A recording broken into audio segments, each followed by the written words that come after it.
Pues me da muchísimo gusto saludarles y en este mes de la Biblia, qué bueno que podamos hablar de algo tan importante como es la palabra de Dios. Yo creo que cuando hablamos de la palabra de Dios hay tantas cosas que podríamos decir que se hace, que es muy extenso, ¿no? Hay tanto que podemos decir, pero la realidad es que la Iglesia en el Nuevo Testamento y en este tiempo solamente se sustenta por eso, por la palabra, ¿no?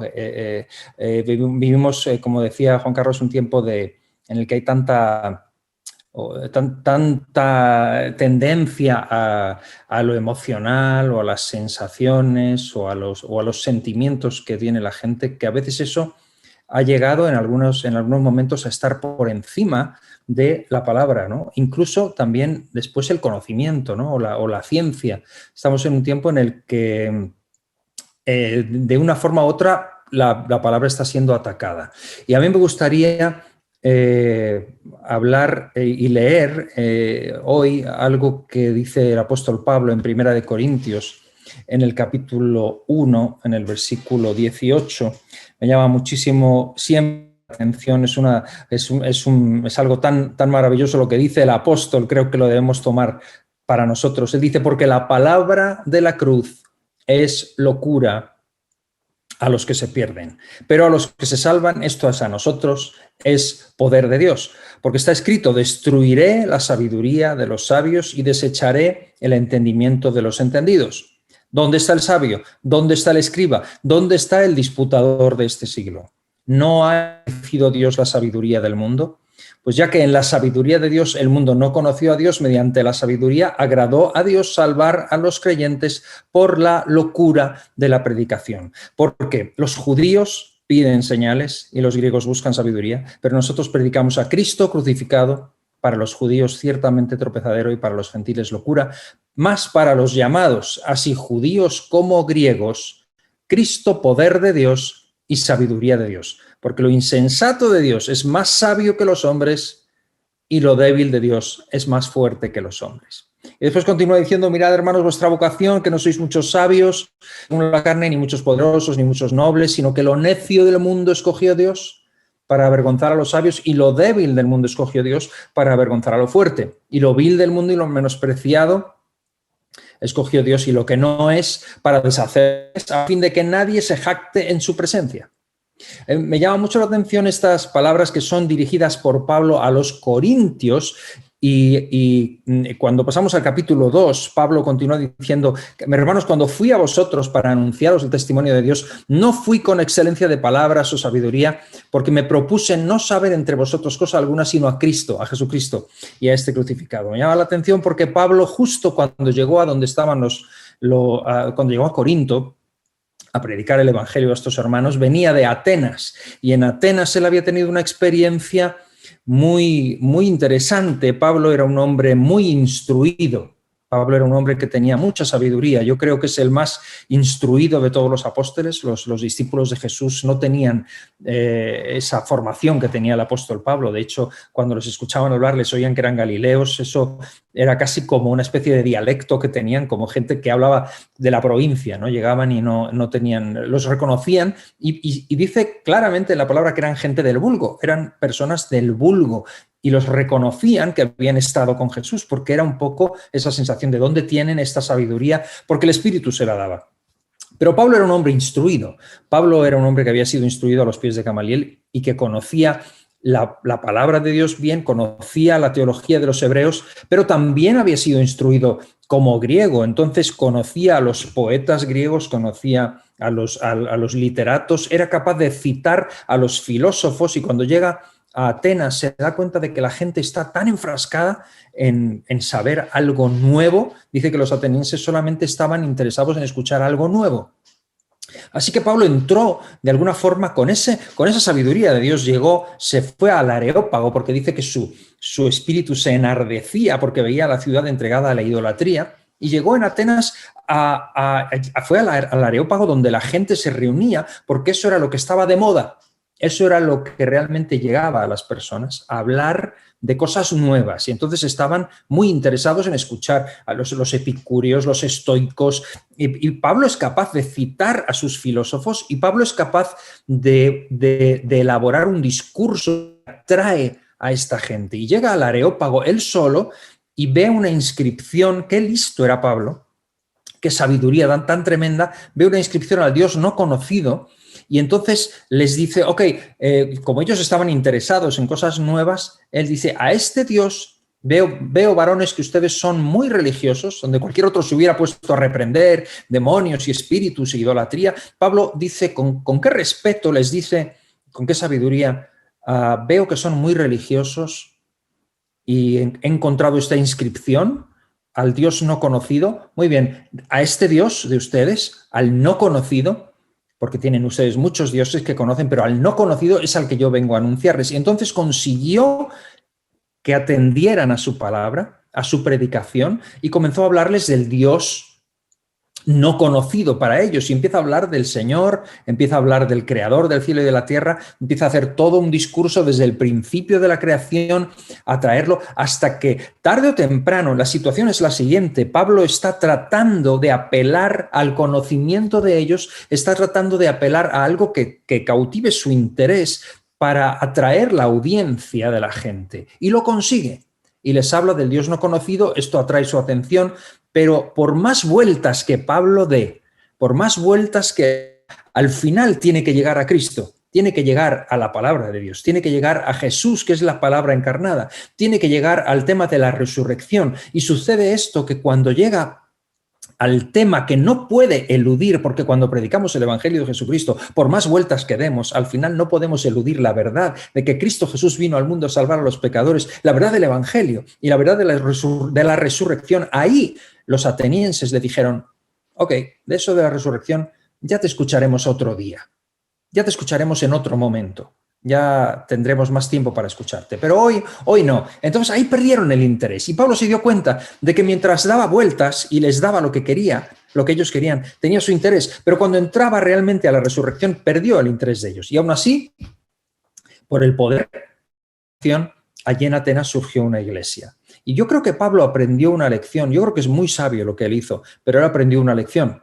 Aprendió que por más que él se esforzara en agradar a la gente y en darles lo que ellos estaban esperando recibir en su mente, al final, cuando llegaba al evangelio verdadero, iba a perder a su audiencia, iba a perder la atención de la gente. Y sin embargo, lo que salvaba a la gente no era la filosofía que les traía, no era sus grandes dotes de orador, no era que tuviese una gran formación teológica o cultural, sino al final fue el Evangelio de Jesucristo. Eso que muchos rechazaron, eso que muchos no querían recibir y le dijeron, ya te escucharemos en otro momento, al final fue ese Evangelio de Jesucristo el que salvó a la gente, porque podemos conseguir la atención de la gente con mucha verborrea, con mucha capacidad oratoria, con mucho conocimiento cultural y con muchos poetas y con muchas citas.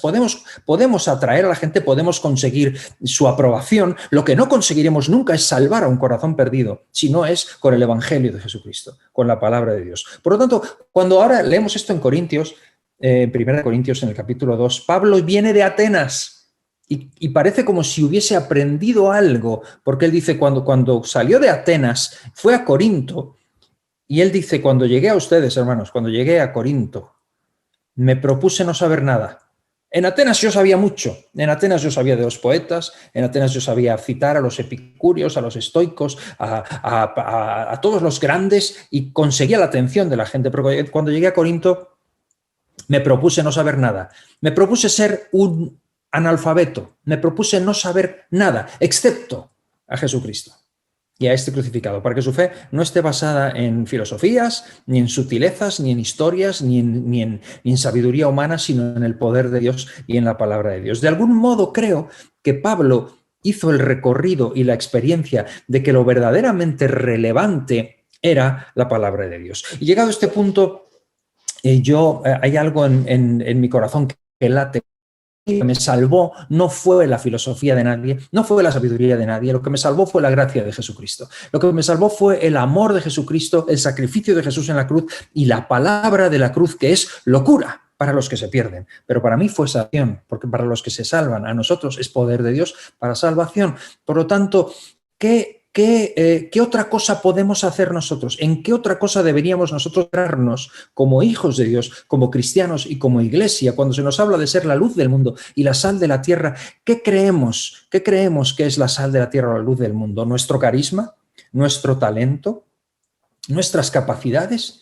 ¿O el tesoro de la palabra de Dios que está en vasos de barro que nos ha sido entregado? Realmente es la palabra de Dios y sin embargo yo encuentro que en muchas de nuestras iglesias, en muchos de nuestros entornos evangélicos, y no hablo de nadie sino de mí mismo, de nosotros mismos, un cuidado tremendo que tenemos que tener, es que a veces fundamentamos todo lo que hacemos como iglesia y nuestra capacidad de brillar, la fundamentamos en el carisma.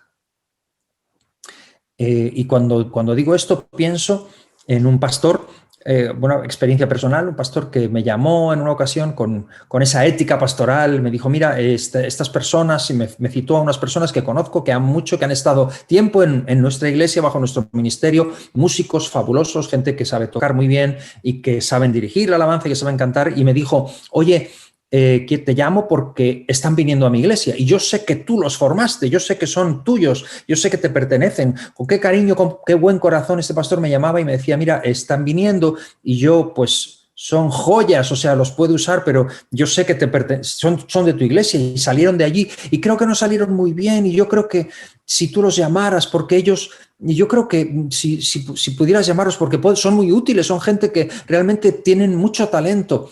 Y la verdad que yo había vivido una historia con estas personas en la que yo había tomado la decisión como pastor de que su talento no era lo más importante para mí, sino sus vidas. Y entonces yo le dije a este pastor, ¿qué tal si decidimos usar a personas en el ministerio no en base a su talento, sino en base a las cualidades que nos dice la palabra de Dios en 1 de Timoteo capítulo 3 o en Tito capítulo 1, cuando se nos habla de lo que debe ser un siervo, no su talento, sino su carácter cristiano. Su fundamento en la palabra realmente es cuánto de su vida ha sido transformada por la palabra de Dios. Y yo digo, ¿cuánto de lo que hacemos como cristianos lo estamos fundamentando en lo que el mundo quiere ver? Lo que al mundo le interesa. Hablamos mucho de la calidad. Tenemos una calidad de eventos y de transmisiones y de música y de contenidos, una calidad que compite con lo que el mundo ofrece y está muy bien porque debemos ser sabios y debemos hacer las cosas bien, pero el énfasis, lo que nosotros tenemos que el mundo no tiene, no es otra cosa que la palabra de Dios. La maravillosa palabra de Dios es lo que nos ha salvado, lo que nos ha transformado, el Evangelio de Jesucristo. Y a menos que eso sea central para nuestras vidas, perderemos el norte. Algo que nosotros estamos en este tiempo, desde que comenzó la pandemia y todos los pastores y las iglesias nos hemos visto forzados a aprender esto de las redes sociales y de las cámaras. Ahora todos somos expertos en Zoom y en Webex y en Teams y en todas estas herramientas y todos ya sabemos grabar vídeos, algo que antes ni siquiera sabíamos y hemos perdido cosas pero hemos ganado otras. Yo creo que hay cosas nuevas muy interesantes que nos hacen llegar y estar, por ejemplo, conectados como ahora, ¿no? a kilómetros, miles de kilómetros de distancia. Algo que nosotros empezamos a introducir desde que comenzó la pandemia fue algo que llamamos la escarcha, que son devocionales bíblicos cada día. Y la idea de la escarcha surgió realmente del libro de Éxodo y de cuando los israelitas en el desierto recibían el maná del cielo. Maná que no lo conocían sus padres, no lo habían visto nunca, era algo absolutamente sobrenatural. Y me encanta esta idea del maná porque es algo que tenían que tomar a diario. Me encanta la idea del maná porque es algo que era alimento que Dios les daba y subsistieron en el desierto de una forma sobrenatural porque Dios les dio el maná. Y el maná tenía unas características. Las características del maná eran que era diario. cada día tenían que ir a recogerlo. No podían comer mañana lo de hoy porque les salía gusanos, se corrompía. Y sabemos que el maná es un tipo de Cristo, y Cristo es la palabra que nos ha sido dada. El maná que hemos recibido del cielo en Cristo, nosotros los cristianos, la fantástica palabra de Dios en Jesucristo, el tiempo con el Señor y el nutrirnos con la palabra. Esto de la escarcha a nosotros nos surgió como una idea de qué tal ni un solo día del año sin la escarcha, qué tal sin un solo día del año sin la palabra de Dios, ni un solo día del año sin nutrirnos de la palabra de Dios, porque al final lo que nos nutre es la verdadera, la auténtica, la Biblia, la palabra de Dios. Y pienso en estos años de atrás, en el 17 sobre todo, que se hizo el quinto centenario de la Reforma y se habló de Lutero, pero no solamente de él, porque Lutero fue el más llamativo, pero que de todos ellos, que de Whitefield, que de Zwinglio, que de Erasmo, que de Savonarola en Italia, o hombres como Cipriano Casiodoro de Reina o Cipriano Valera en España, que se jugaron la vida por la palabra de Dios porque fuese conocida y anduvieron escondiendo en cuevas, como dice la palabra, de los antiguos santos, simplemente por que llegase a nosotros algo tan maravilloso y algo tan valioso como la palabra de Dios. Y en este contexto hay algo que realmente carga mi corazón de una forma especial, y es que en muchas iglesias, yo no sé cómo es en Argentina, pero en Europa y especialmente en Alemania, yo tengo la bendición. Yo nací en Alemania y tengo la bendición de conocer bien el idioma alemán, lo cual me pone a mi disposición mucha lectura de cosas que no llegan en español y que tampoco se traducen al inglés. Y Alemania, al final, es la cuna de la Reforma, la cuna de ese movimiento que nació como una reivindicación de la palabra, porque recordemos que Lutero, las 5 solas de Lutero, solo Cristo, una de ellas era la sola escritura. La escritura de Lutero tenía la escritura como algo absolutamente fundamental, y no sé cuántos han visto la película una de las películas de Lutero, pero hay una escena maravillosa cuando cuando el fraile o el superior que trata de guiarle le dice: pero Martín, tratando de frenar su ímpetu, ¿no? Le dice: Martín, tienes que ser más...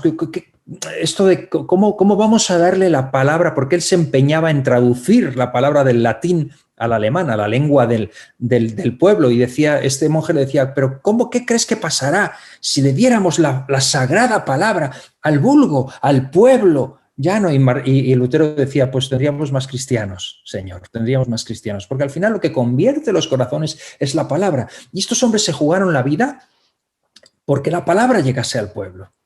Y su lema era: solo la Escritura, solo por fe, solo Cristo y solo a Dios la gloria. Y solamente la Escritura, y solamente por gracia, por medio de la fe, ¿no? Entonces, la Escritura fue algo tan fundamental, y sin embargo, yo he estado hojeando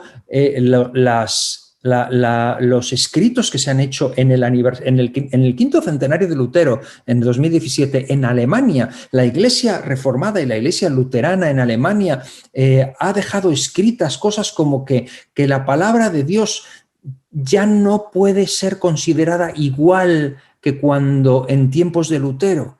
Les digo esto, hermanos, porque yo realmente creo que el mayor problema en nuestras iglesias evangélicas hoy no está tanto en las formas o en las metodologías, sino en el contenido teológico.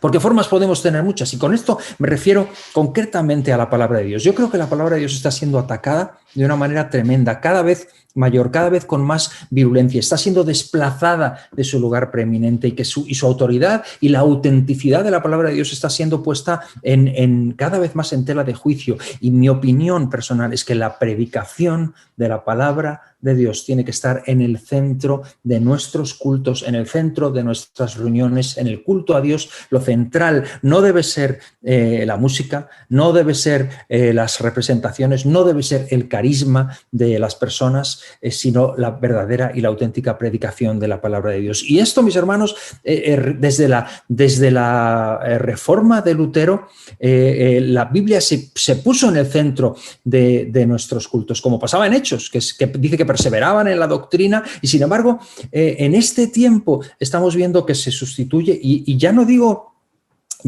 que el mundo lo ataque, sino que desde la propia Iglesia existe un debate que a mí me asusta. Aquí en España, una de las denominaciones más importantes y más grandes está teniendo una especie de debate interno acerca de la tremenda cuestión de si la Biblia es la palabra de Dios o si meramente contiene la palabra de Dios. Y claro, esto es tremendamente sutil y puede llevarnos a unos derroteros impresionantes, porque claro, si la Biblia no es la palabra de Dios, sino que solamente la contiene, entonces nos metemos en un lío tremendo, porque entonces, ¿qué parte de la Biblia es y qué parte no es? ¿O quién decide qué es de Dios y qué no es de Dios? Y yo entiendo, porque entonces se habla de aplicar el método de interpretación histórico crítico a la palabra de Dios y que tenemos que verlo todo con una lupa, como Pablo en Atenas, como los atenienses, o a través del filtro de la mente, y la Biblia tiene que ser considerada como cualquier otro libro, y tener en cuenta que hay cosas que no son tan literales y que son más alegóricas. La pregunta es: ¿quién decide qué es alegórico? ¿Quién decide qué es literal? Y yo estoy abierto a que analice. Los textos tienen que ser analizados, estoy de acuerdo. Tenemos que entender el contexto, tenemos que entender el momento, hay que entender que hay géneros literarios diferentes. Una parábola es una parábola, una alegoría es una alegoría, una verdad doctrinal es una verdad doctrinal, un libro poético es un libro poético y contiene sus metáforas, etcétera. Pero desde la propia Iglesia reformada estamos llegando a un punto en el que se está empezando a poner en tela de juicio cosas muy básicas del Nuevo Testamento, hasta los milagros de Jesús. Y se está empezando a pensar y a decir y a proclamar desde púlpitos incluso que realmente lo que se narra de Jesús pues no es tan como está escrito, y al final, que Jesús calmara la tempestad no está tan claro. Lo importante es que Jesús calma la tempestad de nuestras vidas, lo importante es el mensaje. Lo importante no es si hizo los panes, si los partió entre 5.000 personas, si realmente eso fue así, o si hay alguna exageración o leyenda. Lo importante verdaderamente es que Jesús sacia la sed del ser humano y su hambre, y que Jesús cuida de nosotros. Se lanzan ese tipo de mensajes que minimizan la autoridad y el poder de la palabra de Dios. Y al final yo me asombré muchísimo. Aquí en España realmente es un país muy laico. Es un país que está muy en el que la palabra de Dios no se tiene en cuenta. Yo veo en Latinoamérica, aunque sean sociedades secularizadas, existe todavía, como yo digo, existe en la sociedad el concepto de Dios. Todavía Dios está ahí. Y hay lugares en Latinoamérica donde tú le dices a una persona no creyente: Dios te bendiga, y te responde amén, como algo que está aquí en España y en Europa. Es algo que está totalmente como superado. La gente ni siquiera, Dios es algo como del siglo pasado o del XIX, ¿no? Y hay un peso histórico muy fuerte y mucho daño que ha hecho la religión y la Inquisición, etcétera. Pero, sin embargo, esto nos lleva a una sociedad postmoderna, atea, agnóstica. Y, por ejemplo, mis hijos, cuando han sido, ahora ya no están en escuela, pero cuando estaban en la escuela, yo los llevaba a una escuela católica, porque para mí, yo prefiero que al menos aprendan algo y tengan principios, porque por lo menos están bajo un paraguas cristiano, que no en cualquier otra escuela secular en donde les van a empezar a enseñar ideología de género, etcétera, ¿no? Entonces, lo que digo que me sorprende es que mi propio hijo me venía y me decía: papá, el sacerdote católico nos está enseñando en religión, y estamos hablando de la resurrección, y nos está enseñando que realmente la resurrección de Jesús no se puede considerar literal. y estoy hablando de teología y enseñanza católica, a los niños en colegios religiosos, religión cristiana, católica, y enseñan que realmente la resurrección, como que prácticamente Jesús no resucitó en carne, sino que era prácticamente como un holograma. Y bueno, pues ellos tuvieron, no se puede discutir que ellos tuvieron esa experiencia y para ellos vieron al Cristo resucitado, pero de ahí a que realmente resucitara en carne es otra historia. Y yo digo, cuando se empieza a poner desde las propias instituciones religiosas, y no nos engañemos, porque esto no es algo que está simplemente en el campo católico, sino que yo lo estoy viendo en campos protestantes, y les digo, incluso, o sea, en la iglesia en Alemania, la cuna de la Reforma, la cuna del protestantismo, se empieza a hablar en estos términos y se habla de que no se puede tomar todo tan literal, sino que hay que quedarse con el contenido, con el mensaje. Jesús nos salva, Jesús nos ama, Jesús cuida de nosotros, Jesús calma la tempestad de nuestras vidas y bueno, y el nacimiento virginal, estas cosas, hay leyenda en ello, pero hay que quedarse con el mensaje en general y al final cualquier persona, todos los caminos llevan a Roma y todos los caminos, y a Roma no sé, pero a Dios desde luego no todos los caminos llevan a Dios. Dice la Biblia que hay un solo mediador entre Dios y los hombres, un solo Salvador y un solo mediador entre Dios y los hombres, que es Jesucristo. Y en ese sentido, mis hermanos, esta palabra de Pablo en 1 Corintios, él dice, yo solamente me he propuesto saber a Cristo resucitado. Creo que cuando Pablo llega aquí, no es que en Atenas él no tuviese la fe que tenía después en Corinto, pero yo creo que Pablo exploró 1000 maneras y 1000 estrategias de llegar a las personas y llegó a la conclusión de que puede que yo no esté dándole a la gente lo que quiere, puede que no les esté dando lo que su atención requiere, pero me da igual si pierdo la audiencia, me da igual si me escuchan más o menos, me da igual si me llaman loco, al final he aprendido que el evangelio es locura, para el que se pierde va a ser locura siempre. Ese es un error teológico y psicológico de profundidad, pensar que tenemos que demostrarle a las personas que no somos tan raros, que somos normalitos, cuando Dios desde el principio se empeñó en que su pueblo fuese un pueblo distinto, un pueblo diferente en forma de ser, en forma de hablar, en forma de vestir, en forma de comportarse y sobre todo en el mensaje de salvación. Cristo es único y no hay otro mensaje como el mensaje del Evangelio. Podremos ganar la atención de la gente, podremos tener su aprobación, pero no podremos darles salvación a menos que prediquemos la preciosa palabra de Dios. Y por eso es que yo defiendo que las iglesias hoy en día, si queremos cumplir la Gran Comisión, podremos tener programas muy buenos, pero si no predicamos la palabra, no estaremos cumpliendo la Gran Comisión. Y podremos tener pocos recursos y podemos tener poca audiencia. Si predicamos la palabra de Dios, estaremos cumpliendo la Gran Comisión, porque al final lo que salva a las personas es el poder de la palabra de Dios predicada y el Espíritu Santo que la hace viva y que redarguye a las personas y que hace su obra en la gente y que les llama al arrepentimiento. Y en este tiempo, hermanos, en el que vivimos en una sociedad tan hostil, tan terrible, el Señor nos llama a una proclamación valiente de la palabra de Dios. Y yo les digo, hermanos, hemos vivido un tiempo, quizá en el pasado, de mucha bonanza, un tiempo tranquilo en el que más o menos predicar la palabra, pues bueno, siempre ha habido lucha, siempre ha habido pecado en el mundo y hemos predicado la palabra y ha habido oposición.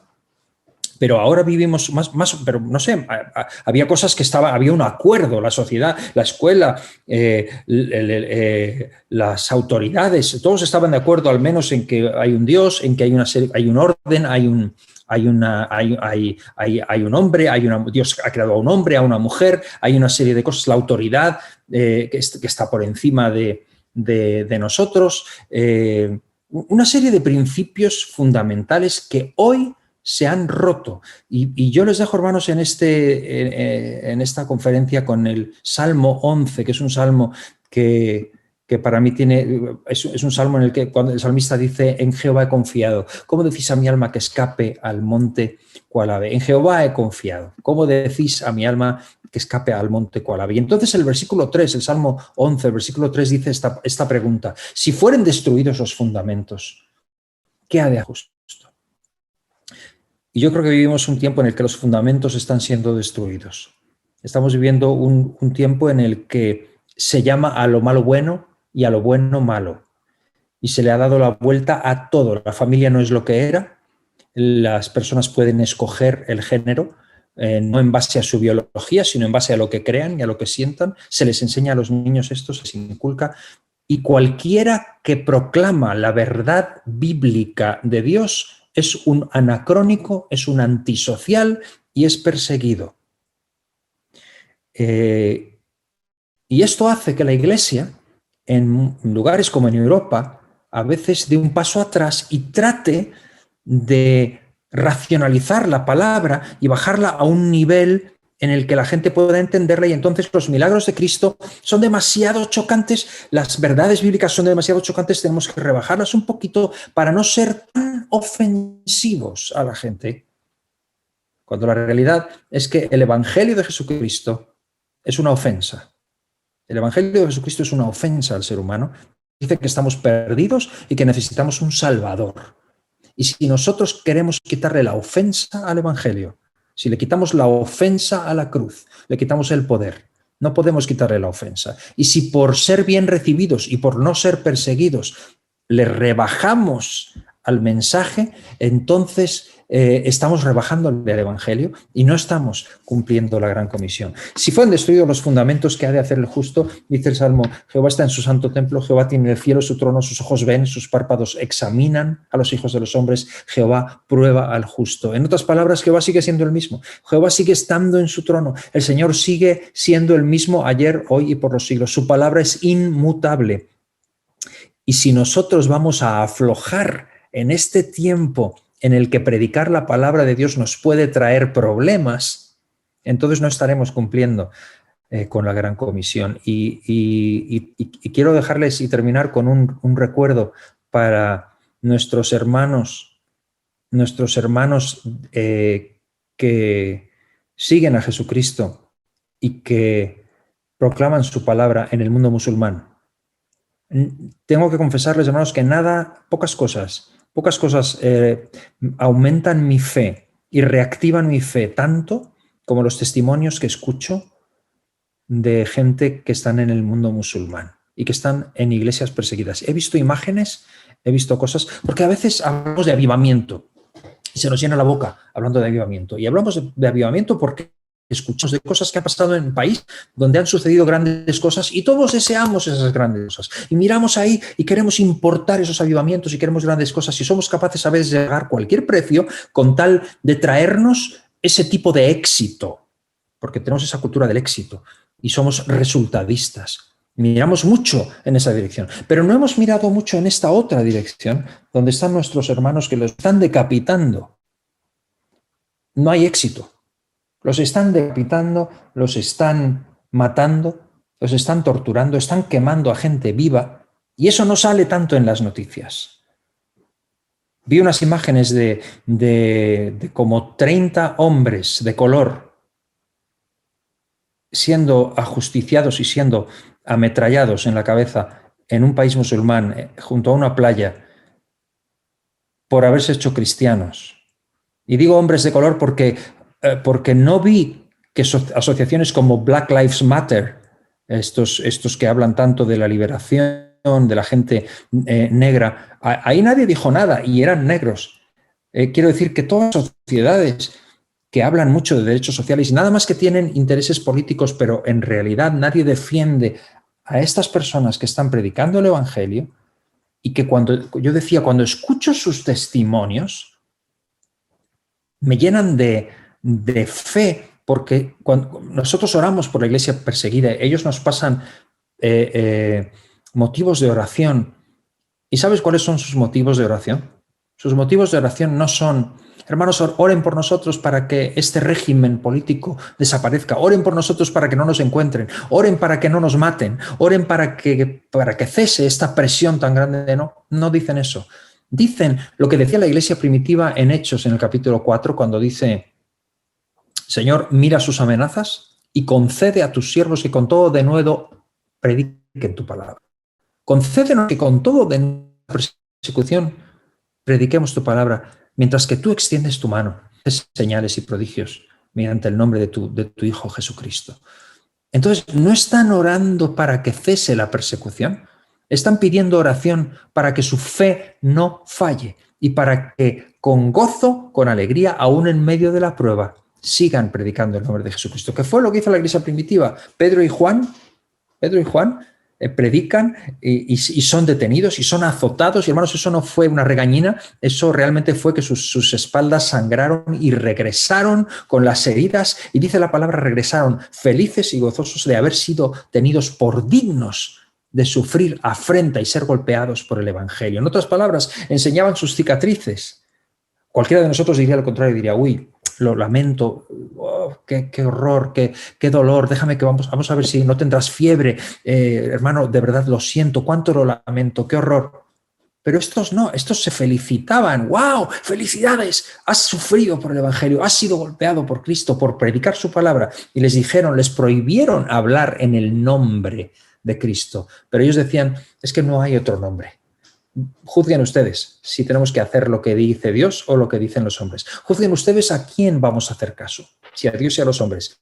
Hagan ustedes lo que tengan que hacer. Nosotros no podemos dejar de decir lo que hemos visto y oído. Hermanos, en este mes, en este tiempo en el que estamos celebrando la Biblia, quiero retarles, quiero animarles, hermanos, a que con todo denuedo significa valentía con riesgo. Denuedo.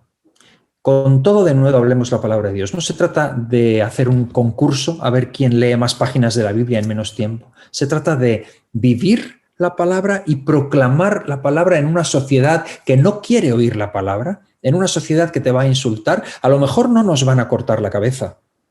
A lo mejor seguramente no nos van a quemar en cruces como hacía la Inquisición. Seguramente no nos van a perseguir o matar como hacían con la iglesia primitiva. Pero sí nos van a hacer bullying.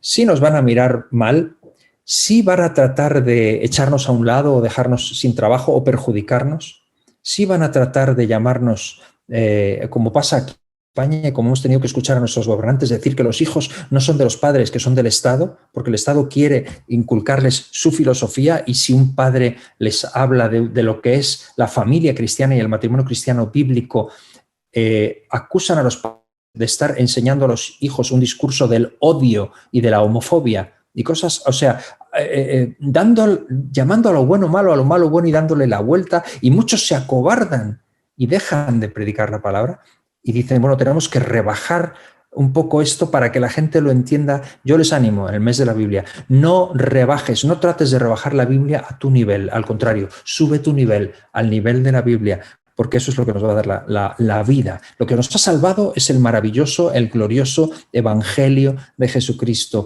Y nada ni nadie puede darnos lo que el Evangelio nos ha dado, nadie nos devolverá lo que la palabra de Dios nos ha dado, la salvación en Jesucristo. Hermanos, que el Señor les bendiga, les dejo con esta meditación y ojalá que en todos nosotros crezca cada vez más el amor auténtico por la palabra del Señor, la palabra, la Biblia, que con tanto esfuerzo y con tanto riesgo de muchos ha llegado a nuestras manos. No permitamos que se llene de polvo o que simplemente sea algo que sabemos recitar, sino algo que vivamos realmente y algo que proclamemos, porque es poder de Dios para salvación a todo aquel que cree. Amén.